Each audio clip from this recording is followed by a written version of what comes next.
Hey everyone, this is C Crypto Daily Buzz. Today is April 6th, 2026, and we're looking at Bitcoin grinding in the mid-60K range, how major regulators are tightening expectations on licenses and supervision, and why Thailand's new rules for tokenized funds matter for investors in Southeast Asia. This channel summarizes the most important crypto news for investors in Southeast Asia, including traders and OFWs in the Philippines, Vietnam, Indonesia, and across the region.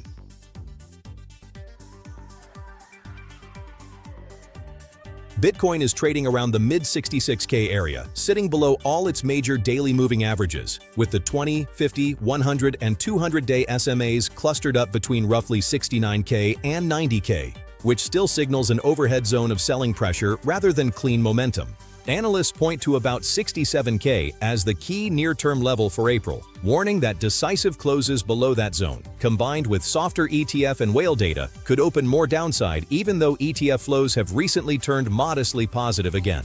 For traders in Southeast Asia, including those in the Philippines and Vietnam, this looks more like a choppy corrective environment than a strong trend, with plenty of room for fake breakouts on both sides of support. My view is that investors and OFWs using remittance flows should treat the mid-60K zone as a working range, keep leverage light against the stacked moving averages above, and let their own time horizon decide whether they treat dips as opportunities or just volatility to ride out.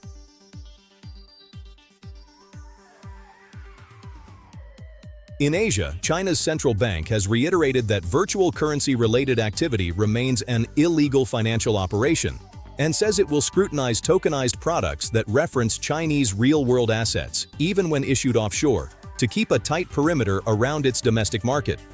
At the same time, international bodies like the IMF are running training programs on crypto asset regulation and supervision for central banks and regulators, focusing on global standards, licensing models, and how to monitor virtual asset service providers more like traditional financial institutions. For Southeast Asia, including the Philippines, Vietnam, and Indonesia, this shows that supervisors are gradually converging on a more formal, global playbook for how exchanges, custodians, and tokenization platforms should be licensed and supervised.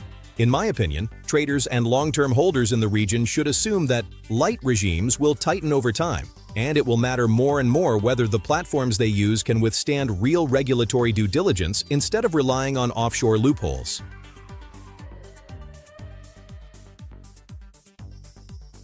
Thailand's Securities and Exchange Commission has amended its fund rules to explicitly allow tokenized mutual funds under a dedicated framework, as long as managers comply with existing disclosure, risk management, and suitability standards. The Thai SEC says the goal is to let licensed asset managers issue fund units on blockchain rails while keeping traditional investor protections in place, rather than leaving tokenization entirely to offshore or unregulated issuers. For investors in Southeast Asia, including those in the Philippines, Vietnam, and Indonesia, this is an early example of crypto infrastructure being embedded directly into regulated products, not just used for spot trading on exchanges. My view is that over the medium term, this can be positive for BTC, ETH, and blue-chip tokens, because tokenized funds in Thailand and other markets give conservative capital a familiar, supervised route into digital assets, which can support liquidity and legitimacy across the region. One Bitcoin trades around the mid-60Ks below all major moving averages, keeping pressure on bulls.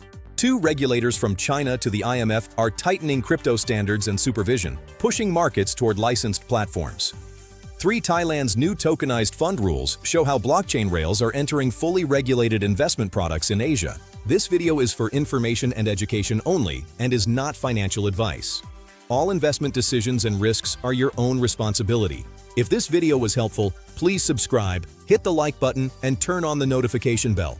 And if you want more chart analysis and trading insights, join our free Telegram channel. The link is in the description below. See you in the next one.